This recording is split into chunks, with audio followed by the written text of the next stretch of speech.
ఆర్ఎస్ఎస్లో ముఖ్య పాత్ర పోషిస్తూ పిన్నెల్లి గ్రామం ఇద్దరు కూడా అందులో ప్రతి పౌర్ణానికి స్వామివారికి సామూహ్య ఆరతని ఇప్పుడే వీడియో చూపించారు. అంతకుముందు కూడా చెప్పారు మన మిత్రులు. కానీ ఆరతి ఇచ్చే విధానం ఇవన్నీ కూడా చాలా బాగుంది. అట్లా ఆరతిస్తూ ఆరతిలో వచ్చేటువంటి అనుభూతి ఏమిటి, ఇట్లా అనేక రకమైనటువంటి మన భారతీయ సంస్కృతి సాంప్రదాయాన్ని పరిరక్షించడంలో అట్లా మనకి అనేక రకమైన కార్యక్రమాలు ఇతర చుట్టూ పాల్గొనేటువంటి వ్యక్తులు మనకి ఆధ్యాత్మిక మిత్రబంధం ద్వారా ఇట్లా సంగతి పౌరులు కలిస్తే ఆ కారణం కార్యక్రమం మీరు కూడా రండి, మంచి మాట మాట్లాడాలి, అందరికీ ధర్మ ప్రచారం అనేది పేరు అని చెప్పి మనం పిలిస్తే నెమలయ్య గారు నెమలయ్య బ్రహ్మాండంగా మరి ఇందులో చుట్టూ పాల్గొనే ఉన్నటువంటి వ్యక్తులు కర్మయోగులు. వాస్తవానికి కర్మయోగం ద్వారా మన ధర్మ రక్షణ ధర్మ స్థాపన చేసేటువంటి మంత్రులు కాబట్టి వారి ద్వారా మాట్లాడిన తర్వాత మీరు వాడు శ్రీనివాస్ గారు ఈ ఇద్దరు కూడా మిత్రవర్గంతో రావడం జరిగింది. వారి మాత్రం మనందరం కూడా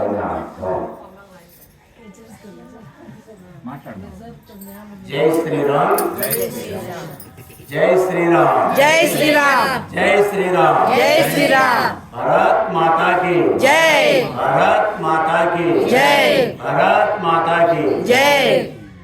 మన ఈ గ్రామంలో చెన్నైపాలెం గ్రామంలో ఉత్తర ద్వారంగా శ్రీ రామాలయం ఇప్పుడు దాకా కూడా మాకు గుడి ఉన్న సంగతి తెలుసు కానీ తెలియలేదు. మరి మా నారాయణ స్వామీజీ గారు పిలుపు మేరకు ఈ స్వామిని మేము దర్శించుకోవడం మాకు ఎంతో ఇదిగా ఉంది. మీ గ్రామస్తులు కూడా అందరికీ శుభమని కోరుకుంటున్నాము. మరి ఈ ఆర్ఎస్ఎస్ భావంలో మేము ఎందుకు దిగామంటే ఎన్నాళ్ళు చేసినా కూడా దైవభక్తి అనేది మన గ్రామంలో చేయాలంటే పొలం మేము చేయలేకపోతున్నాం. మాకు దేవుడు ఒక ఎంతో ఈ చేసుకోవడానికి అవకాశాలు ఇచ్చాడు. అందుకని భక్తి ఒక పక్కన, భక్తి ఒక పక్కన. మేము చేసే పనులు ఆపలేదు. మా వ్యాపారం కానీ ఇంకోటి కానీ చేస్తాం.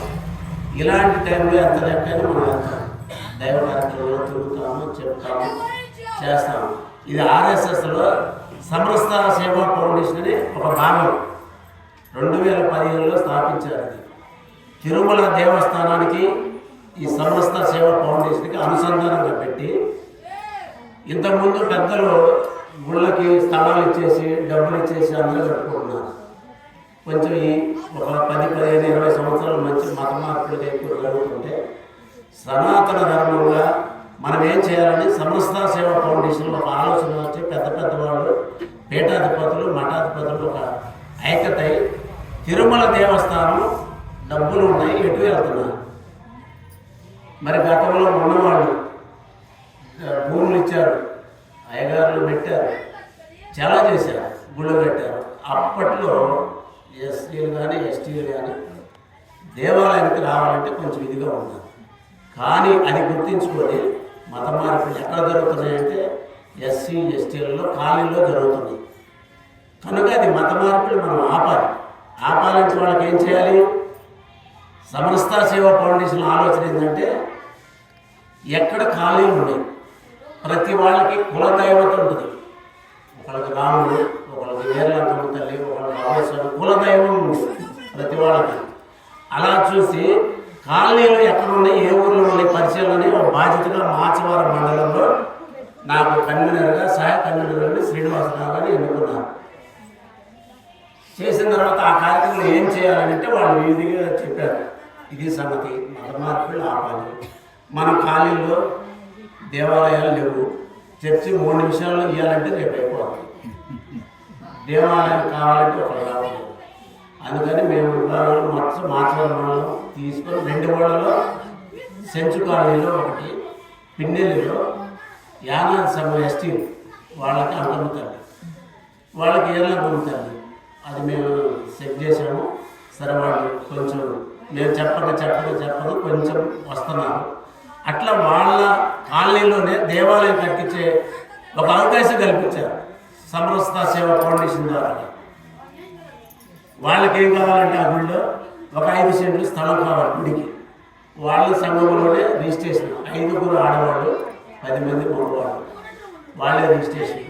మనం ఈ పేపర్లు తీసుకొని టీటీడీ దేవాలయానికి పంపిస్తే వాళ్ళు వచ్చి చెక్ చేసుకొని అదే కులంలో వాడిని పూజారిని తయారు చేస్తారు.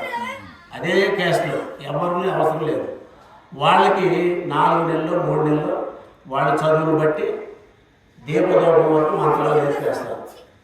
ఆ అవకాశాలు కల్పించారో వాటి మీద మేము ఇలా అయితే మాకు ఒక అవకాశం దొరికిందని మేము అక్కడి నుంచి ఇప్పుడు దాకా చేసుకుంటామండి. ప్రతి పౌర్ణానికి సామూహిక హారతి, ప్రతి పౌర్ణానికి ఒక గుళ్ళో. ఇప్పుడు పిన్నెళ్ళు అంటే 10 గుళ్ళు అంటే 10 వారాలు ఏ వారం వస్తే ఆ గుళ్ళు పెడతాం. మీకు ఈ ఒక్క గుడేనా భజన చేస్తారు.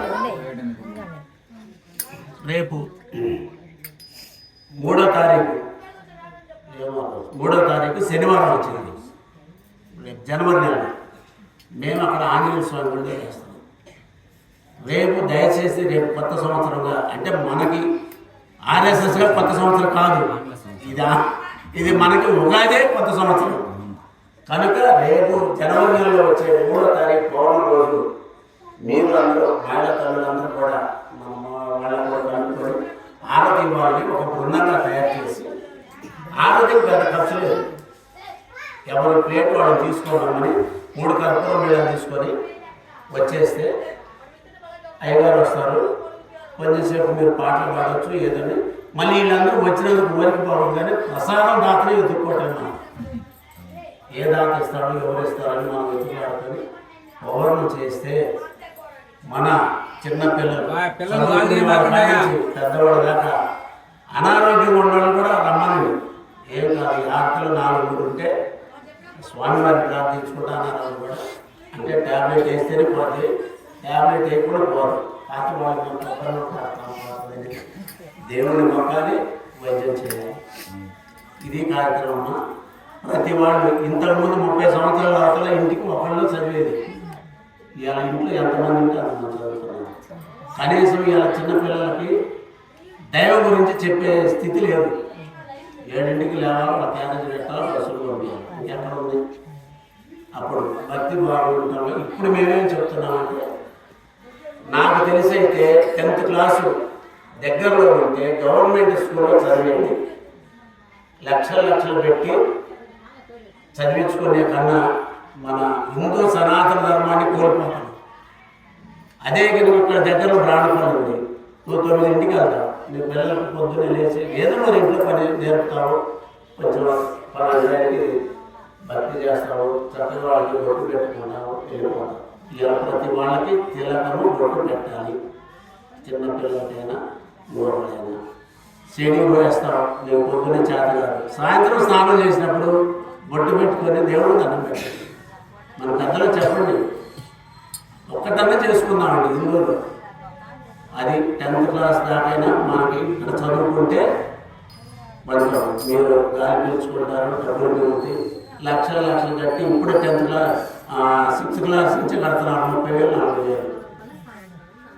అలా ఈ సనాతన ధర్మంలో మమ్మల్ని అలా చెప్పేసి ట్రైనింగ్గా చెప్పేస్తే మేము గ్రామాలు తిరిగి చేస్తున్నాము.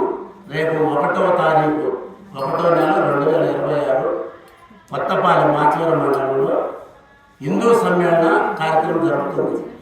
వాళ్ళు మన నారాయణ స్వామి గారిని ముఖ్య అతిథిగా ఆహ్వానం చేసి ఆ కార్యక్రమం జరుగుతున్నాము.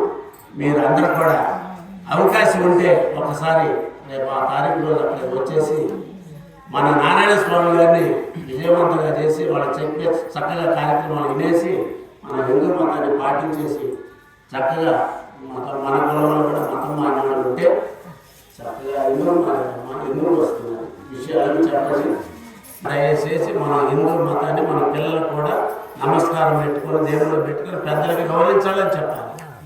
ఎవరికైనా నమస్కారం పెట్టండి, హలో హాయ్ కాదు. ఇంకొక విషయం, మనం దేవుడి గుడి కాడికి వెళ్తున్నాం, ఇలా కాదు. మీకు 2 చేతులు ఖాళీ ఉంటే నమస్కారం చేయి, లేకపోతే ఇట్లా మనసులో పెట్టుకొని పలుకుంటుంది. ఎట్టా ఈ పెడుతున్నా ఓకే అలాంటివి చేయొద్దు. 1 నిమిషం ఆగు, మనసులో దర్చుకో, లేకపోతే ఇట్లా చెయ్యి మనసులో కానీ ఇలా మడుతాను అసలు మనకి 2 చేతులు అసలు అవసరం లేదు. అది ఒకటి దయచేసి మీరు అంటే మన హిందూ మతాన్ని పాటించుకొని మన హిందువుగా గర్వించి హిందువుగా జీవించాలి. అది మీరు చిన్నపిల్లల నుంచి కూడా చెప్పండి. పెద్దల్ని గౌరవించడం, దేవుడికి నమస్కారం పెట్టుకోవడం. ఆదివారం సెలవు ఇప్పుడు మా ఊళ్ళో రేపు ప్రకటించారండి. రేపు 12వ తారీఖు నుంచి జనవరిలో భాగవతం ఆది శనివారంలో 8 తరగతి పిల్లల కానించి మొత్తానికి ఫ్రీ సర్వీస్ రోజు ఒక ఘట్టం చెప్తున్నారు శర్మ మాస్టర్ గారు. మీకు కూడా అవకాశం ఎవరైనా ఉంటే అలా ఒక ఆదివారం భాగవతం చెప్పి వాళ్ళని భాగవతంలో ఏముంది, భాగవతంలో హిందువుగా మనం ఏం చేయాలి, ఆ భాగవతం చదువుతూ వింటుంటేనే మనకు అర్థమవుతుంది.